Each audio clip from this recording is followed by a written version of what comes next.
RTV app వార్తల్ని క్షణాల్లో చదివే అవకాశం ఉంటుంది. ఒక న్యూస్ పేపర్, ఒక టెలివిజన్ ఛానల్ మీ చేతుల్లో ఎప్పుడూ ఉంటాయి. నీటు సమస్య పైన పార్లమెంట్ లో కనీసం ఇప్పటివరకు నరేంద్ర మోడీ స్పందించకపోవడం నిరసిస్తూ వెంటనే సుప్రీంకోర్టు జడ్జితోటి న్యాయ విచారణ జరిపించాలని చెప్పి ఈ రోజు విద్యార్థి యువజన సంఘాల ఆధ్వర్యంలో ఖమ్మం జిల్లా కేంద్రంలో నరేంద్ర మోడీ దిష్టిబొమ్మ దహన కార్యక్రమం నిర్వహించడం జరిగింది.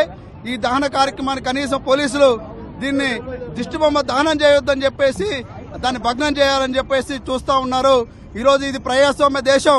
ఇక్కడ కనీసం మీరు దిష్టిబొమ్మ దహనం చేసుకునే కార్యక్రమాన్ని కూడా నిర్వహించుకోవడానికి మీరు ఎందుకు అనుమతి ఇవ్వట్లేదని చెప్పేసి మేము అడుగుతా ఉన్నాం.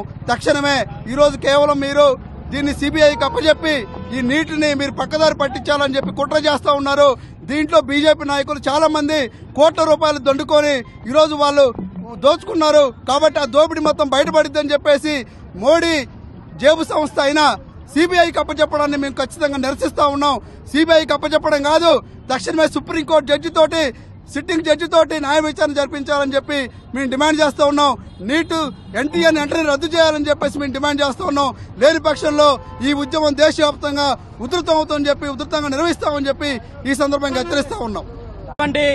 నీట్ పరీక్ష రోజు రోజుకి కొత్త మలుపులు తిరుగుతున్నటువంటి పరిస్థితి ఉంది. ఇప్పటికైనా కేంద్రంలో ఉన్నటువంటి నరేంద్ర మోడీ స్పందించకపోవడం ఇది అత్యంత బాధాకరం. కానీ నరేంద్ర మోడీ స్పందించకుండా ఇవాళ తన ఆఫీస్ కార్యాలయానికే పరిమితమైనటువంటి పరిస్థితి ఇవాళ కనిపిస్తా ఉంది.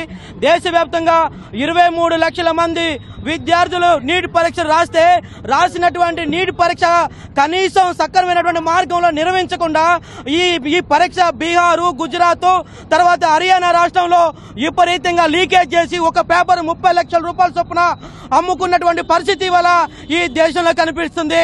ఇవాళ ఎన్టీఏని పూర్తిగా రద్దు చేయాలి.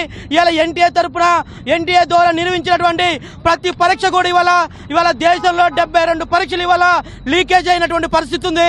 ఈ 72 లీకేజ్ అయిన పరీక్ష ఫలితాలని ఇవాళ రీ ఎగ్జామ్ పెట్టి ఇవాళ ప్రభుత్వం స్పందించాలని చెప్పేసి మరిన్ని వీడియోస్ కోసం ఛానల్ ని సబ్స్క్రైబ్ చేయండి. లేటెస్ట్ అప్డేట్స్ కోసం వాట్సాప్ ఛానల్ ని ఫాలో చేయండి.